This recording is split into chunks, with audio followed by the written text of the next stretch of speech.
नमस्कार दोस्तों, एक बार फिर से स्वागत है हमारे चैनल जयकाल जीनियस पर।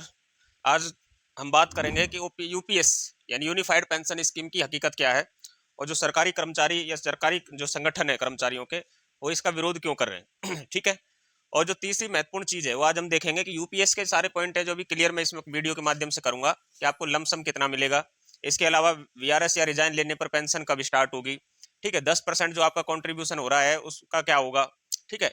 ये सभी मैं जो अभी सीएनबीसी आवाज पर एक चैनल है सीएनबीसी आवाज, उस पर फाइनेंस सेक्रेटरी पंकज शर्मा जी ने कुछ सवालों के जवाब दिए थे उस चैनल को, उनके माध्यम से। ठीक है। मैंने कुछ इस वीडियो में निष्कर्ष निकाले हैं, तो मैं जो रेफरेंस लूंगा वो किनका लूंगा, यहाँ पर फाइनेंस सेक्रेटरी का लूंगा। कौन है जॉइंट सेक्रेटरी है फाइनेंस सेक्रेटरी, कौन है, पंकज शर्मा जी। ठीक है। उन्होंने जो इंटरव्यू में बताया उस आधार पर मैं इस वीडियो में आप लोगों को कुछ पॉइंट क्लियर करूंगा। ठीक है। जो मैंने आपको बता दिया है उनमें हमारा शामिल होगा लमसम, कंट्रीब्यूशन, वीआरएस रिजाइन के बाद में आपको पेंशन कब मिलेगी। ठीक है। इसके अलावा देखो कुछ एक चीजें हैं जो मैं आपको पहले क्लियर करना चाहता हूँ। देखो भारत में सबसे पहले पेंशन की शुरुआत की थी 1881 में रॉयल कमीशन द्वारा। रॉयल कमीशन द्वारा किन्होंने शुरुआत की थी, अंग्रेजों ने। ठीक है। जब अंग्रेजों के समय पर भारत के जितने एम्प्लॉय थे, यानी उस समय अंग्रेजों के अंडर में जो जितने कर्मचारी कार्य करते थे उनको पेंशन दी जाती थी। अगर कर्मचारियों के नजरिए से अगर अंग्रेजों को देखा जाए तो फिलहाल सरकार से तो अंग्रेजी अच्छे थे, जो कम से कम सरकारी कर्मचारियों को क्या देते थे, पेंशन दिया करते थे। तो इससे स्पष्ट हो गया होगा ठीक है, कि सरकारी कर्मचारियों को पेंशन कब से मिल रही है, अंग्रेजों के समय से मिल रही है। ठीक। दूसरी चीज मैं यहाँ पर एक और क्लियर करना चाहता हूँ आप लोगों को कि जो सरकारी संगठन जो पेंशन की मांग कर रहे हैं वो क्यों कर रहे हैं, उनका भी एक वाजिब रीजन है। कारण क्या है, जब भी किसी भी प्रकार का संकट भारत के ऊपर आता है, हमारे देश के ऊपर आता है, तो हमेशा सरकारी कर्मचारी आगे यानी फ्रंट वॉरियर का काम करता है। जैसे हमने देखा कि 2020 में हमारे देश में एक कोरोना नाम की महामारी आई थी। उस समय सबसे अधिक जो यानी कि भारत के लोगों की सहायता की, देश को आगे बढ़ाने में जो सहयोग किया, किन्होंने किया, सरकारी कर्मचारियों ने किया। ठीक है। उसमें आप पुलिस फोर्सेज को देख लो, पैरामिलिट्री को देख लो, किसी भी पैरामिलिट्री फोर्सेज ने अपने बॉर्डर नहीं छोड़े, भारत की इंटरनल सिक्योरिटी अच्छे से की। पुलिस की अगर व्यवस्था देखें, पुलिसिंग व्यवस्था बहुत अच्छी रही हमारी भारत की। ठीक है। उसके अलावा अगर आप फर्स्ट वॉरियर में देखें तो आप डॉक्टर नर्सेज को देख सकते हैं। नर्सेज हैं जो अपने 2-2, 3-3 महीने के बच्चों को छोड़ करके 15-15, 20-20 दिन तक कंटिन्यू हॉस्पिटल में कार्य किया, उन लोगों ने सराहनीय कार्य किया। इसके अलावा जो हमारे देश के अंदर जो टैक्स वसूलते हैं, ठीक है, उन लोगों ने अच्छा कार्य किया, टैक्स वसूलना नहीं छोड़ा उन लोगों ने। ठीक है। जो व्यक्ति टैक्स वसूल करके सरकार को दे रहा है, जो व्यक्ति इंटरनल सिक्योरिटी कर रहा है, पुलिसिंग व्यवस्था संभाले हुए, हॉस्पिटल की सारी सुविधाएं संभाली उन्होंने, क्या आप उन कर्मचारियों को भूल गए। ठीक है। तो भारत सरकार को उन सरकारी कर्मचारियों को ध्यान रखना चाहिए कि इन लोगों ने आपदा विपदा किसी भी समय पर सरकार का साथ नहीं छोड़ा, हमेशा देश का सहयोग किया। तो सरकार का भी फर्ज बनता है कि सरकारी कर्मचारियों को क्या दे, ओल्ड पेंशन स्कीम दे। ठीक है। ओपीएस है जो एक लुभावनी और आकर्षक और लोकप्रिय स्कीम है। ठीक है। इससे तो आप बिल्कुल डिनाइड कर नहीं सकते। ठीक। अब ओपीएस के बाद में सरकार क्या लेकर के आई, एनपीएस लेकर के आई। क्यों लेकर के आई भाई, सरकार का उस समय कहना था कि ओपीएस की वजह से सरकारी भार बढ़ रहा है, सरकारी भार बढ़ रहा है।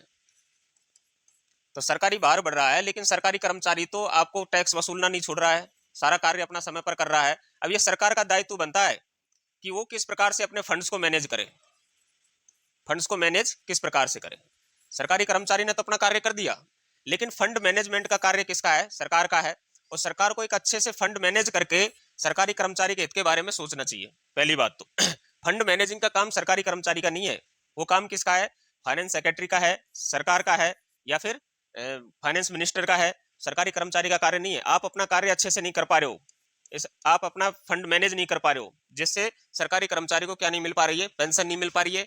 यह पेंशन है जो सामाजिक यानी सुरक्षा है सरकारी कर्मचारी के लिए। ठीक है। सामाजिक सुरक्षा के लिए पेंशन बहुत जरूरी है। अब कुछ एक पॉइंट है जो मैं पॉइंट यहाँ पर आपको बताना चाहता हूं। मैं 4 पॉइंट में यहाँ पर डिस्कस करूंगा आपसे कि देखो, एक तो लमसम, लमसम कितना मिलेगा, पहला चीज। तो वैसे मैंने पुरानी वीडियो में बता दिया है, पहले वाली वीडियो में, इससे पहले जो वीडियो डाली थी कि आपको लमसम के तौर पर कितनी राशि मिलेगी। तो मैं आपको बता देता हूँ, प्रत्येक 6 माह पर, यानी प्रत्येक 6 माह की सर्विस पर, प्रत्येक 6 माह की सर्विस पर आपको 3 दिन का पेमेंट मिलेगा। ठीक है। कितने दिन का, 3 दिन का पेमेंट मिलेगा। ठीक। जो उस समय 5 पॉइंट बताए थे उस पर नहीं जाना, आप सीधा समय यहाँ पर सिंपल साधारण शब्दों में मैं आपको बता रहा हूं। मान लीजिए कैसे कोई कर्मचारी यदि 10 वर्ष सेवा करता है तो कितने 6 महीने हो गए 10 वर्ष में, तो 20 6 महीने हो गए, ठीक है। 20 6 महीने हो गए तो एक 6 माह का कितना दिन का पैसा मिलेगा लमसम के तौर पर, 3 दिन का, यानी कि टोटल 60 दिन का पैसा हमें, 60 दिन का पैसा किसके रूप में मिलेगा, लमसम के रूप में मिलेगा। ये किसका उदाहरण लिया मैंने, 10 वर्ष का। ऐसे ही मान लो कि 20 वर्ष का, 20 वर्ष पर यानी 120 दिन का पैसा मिलेगा, ठीक है। हाँ 120 दिन का पैसा मिलेगा, बेसिक प्लस डीए, जो आप लास्ट जो बेसिक और डीए होगा उसका 120 दिन, लास्ट भी नहीं है वैसे तो 12 महीने का एवरेज है, ठीक है। 12 महीने का एवरेज है, कहीं ना कहीं 1000 2000 का डिफरेंस यहाँ भी आएगा, लेकिन आप बेसिक प्लस डीए लास्ट आप मान सकते हो। अगर कोई व्यक्ति मान लो कि 30 वर्ष सर्विस करेगा तो उसको कितने का मिलेगा, यानी कि 240 दिन, सॉरी 180 दिन का, ठीक है। 180 दिन का पेमेंट उसको मिलेगा, यानी 6 माह का। ये तो हो गया लमसम की जानकारी, ठीक है। दूसरा चीज और क्या बच गया हमारा, दूसरा चीज है यहाँ पर वीआरएस या रिजाइन करने पर पेंशन कब से मिलेगी। ये डाउट सबके मन में था, अभी मैं यहाँ पर क्लियर कर देता हूँ आप लोगों को कि वीआरएस या रिजाइन करने पर, रिजाइन कोई भी व्यक्ति 10 साल की सर्विस के पश्चात कर सकता है, ठीक है।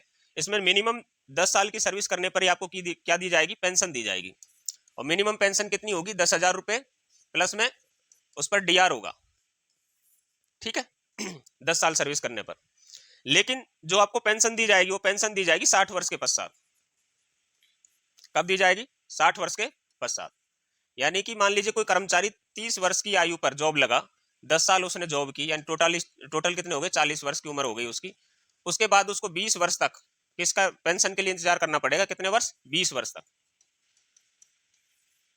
तब तक उसको 20 वर्ष तक पेंशन नहीं दी जाएगी। अगर मैं यहाँ पर वीआरएस की बात करूं तो वीआरएस के मामले में क्या होगा, मान लीजिए कि कोई कर्मचारी 25 वर्ष की उम्र में क्या लगा, जॉब लगा, और 25 साल की जॉब करने के पश्चात उसकी उम्र कितनी हो जाएगी, 50 वर्ष हो जाएगी। तो अब उसे 10 वर्ष का इंतजार करना पड़ेगा पेंशन लेने के लिए, ठीक।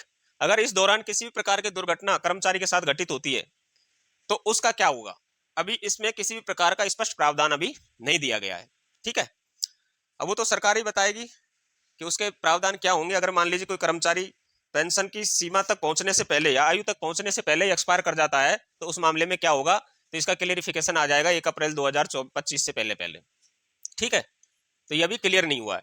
तो इसका मतलब कि कुछ चीजें ऐसी हैं जो यूपीएस के मामले में आनन फानन में, जल्दबाजी में गवर्नमेंट ने क्या कर दी, यूपीएस के मामले में आनन फानन में बिना तैयारी के जिन्होंने इस पेंशन स्कीम को बनाया, जो उस कमेटी में शामिल थे, उन्हीं लोगों को नहीं पता है।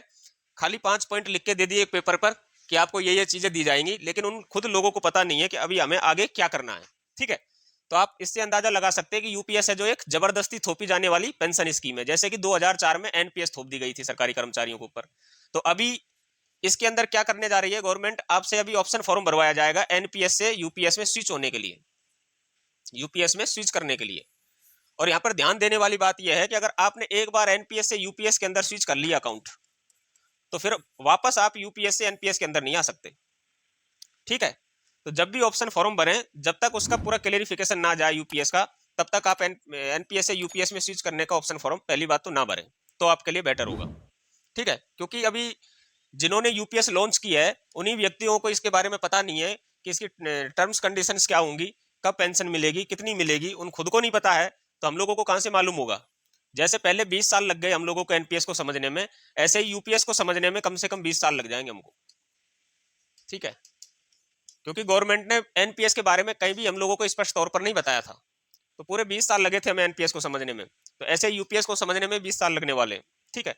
तो बहुत सारे सरकारी संगठनों, जो कर्मचारियों के संगठन है, वो बोल रहे हैं कि भाई यूपीएस से अच्छी तो एनपीएस थी, हमें अपने बजट खुद के पैसों का तो पता रहता था कि जो सरकार 10% कंट्रीब्यूट कर रही है और 10% एम्प्लॉय कंट्रीब्यूट कर रहा है, वो हमारी निगाह के नजर के नीचे रहता था, ठीक है।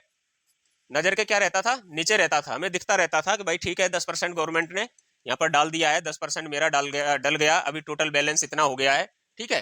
तो ये हमें दिखाई देता था। लेकिन यूपीएस में क्या होगा कि आपका 10% तो दिखाई देगा, लेकिन गवर्नमेंट का 18.5% नहीं दिखाई देगा, ठीक है, इस स्कीम में। तो इसमें कहीं ना कहीं किसी ना किसी तरीके से गवर्नमेंट अपना जो बजट है वो छुपा के रखना चाहती है, पहली चीज तो। उसके अलावा नेक्स्ट जो पॉइंट है वो क्या है, इसके अलावा पॉइंट है हमारा पॉइंट नंबर 3, 10% कॉन्ट्रीब्यूशन का क्या होगा। ठीक है, तो इसमें फाइनेंस सेक्रेटरी श्री पंकज शर्मा जी ने बताया कि जो आपका 10% प्लस में गवर्नमेंट का 10%, आपका 10%, गवर्नमेंट का 10% और बाकी बच गया 8.5%, इसको तो करेगी गवर्नमेंट खुद से इन्वेस्ट। और जो आप 10% गवर्नमेंट का आपका जो कंट्रीब्यूशन होगा, इसमें से जब आप रिटायर की उम्र पे यानी सुपर एन्यूशन के टाइम 60 वर्ष जब आप रिटायरमेंट जाएंगे 60 वर्ष के पश्चात, तो आप इसमें से कितना परसेंट निकाल पाओगे, 60% तक आप निकाल सकते हो। 60% निकालना जरूरी नहीं है, 60% तक आप निकाल सकते हो, लेकिन उसी के अनुपात में आपकी पेंशन है जो क्या हो जाएगी, कम हो जाएगी, ऐसा उनका कहना था। ठीक है, लेकिन उसमें वही बात फिर आ जाती है वीआरएस की और रिजाइन करने की कंडीशन पर क्या होगा। तो इस प्रकार का भी कोई प्रावधान नहीं है कि वीआरएस या रिटायरमेंट रिजाइन कोई अगर बीच में अगर कोई एम्प्लॉय लेना चाहता है तो जो उसका जो जमा पैसा है 10% उसका क्या होगा, अभी इस पर भी क्वेश्चन मार्क है, इस पर भी कोई स्पष्टीकरण नहीं दिया गया है गवर्नमेंट द्वारा। ठीक है, तो ये तो हो गए 3 बिंदु, बड़े महत्वपूर्ण चीजें थी इसके अंदर।